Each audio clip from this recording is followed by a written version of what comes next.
Evaluate the expression for the given value of x. Our expression negative 3x cubed with replacement of x equals 2. That's negative 3 times 2 cubed. 2 cubed is 8 times negative 3 is negative 24. Our second expression is 7x to the negative 2 power. That can be rewritten as 7 over x to the positive 2 power, replacing x with 3. 3 squared is equal to 9. 7 over 9 is reduced, so 7/9 is our reduced value. Simplify the expression 6z quantity cubed. Writing exponential notation in longhand form, that's 3 6z's.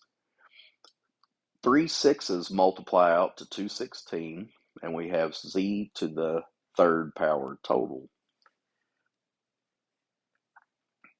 Rewrite the expression with positive exponents. We have 4x cubed quantity negative 3. Create a fraction by putting over 1, and then you can transfer all these terms to the denominator. Your 3 becomes positive. 4x cubed quantity cubed, that's 3 4x cubes. 3 4s have a product of 64. 3 plus 3 plus 3, that's x to the 9th. So our overall expression is 1 over 64 x to the 9th. Square root of 25, that's equal to 5 because 2 5s have a product of 25. Cube root of 343 over 27. You can take the cube root of top and bottom of your fraction separately. The cube root of 343 is 7 because the product of 3 7s is 343. The product of 3 3s is 27, so the cube root of 27 is 3.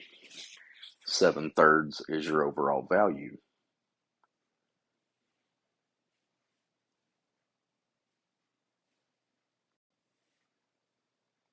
On our second slide, we're asked to use the property of radicals to simplify each expression. If you have a matching root and power, this is the cube root of 3 cubed. If your root and exponent match, they will cancel one another. You end up with the radicand, which is the 3 underneath. In our second expression, the cube root of 27x cubed, you take the cube root of 27, that's 3, x cubed, that's 3 divided by 3.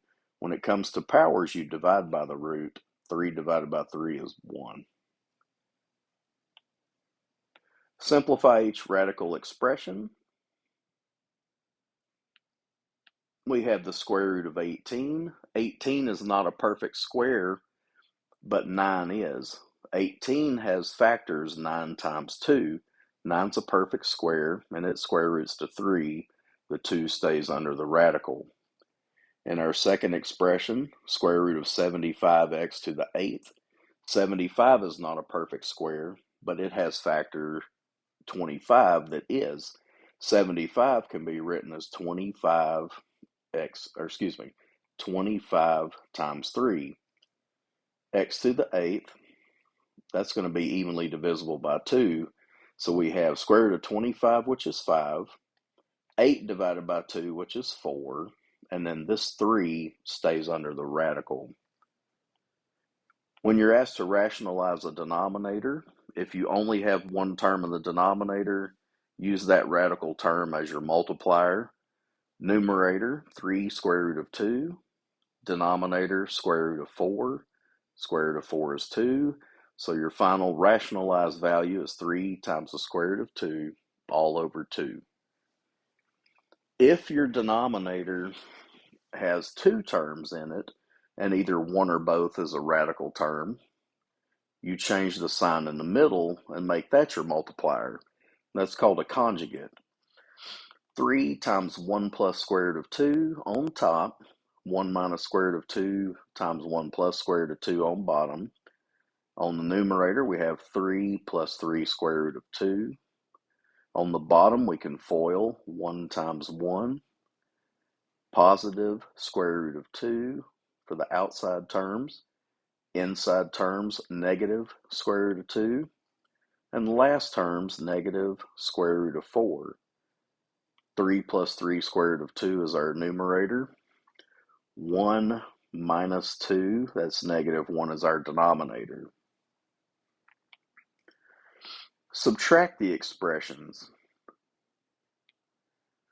We have 2x squared plus 3 minus x squared minus 7x plus 3. Let's take care of the sign adjustments. Distributing a negative 1, that's negative x squared, positive 7x minus 3. Combining like terms, 2x squared minus 1x squared is 1x squared. 3 minus 3 is 0, and the only term we have left is 7x. And if there's only one term, just copy it.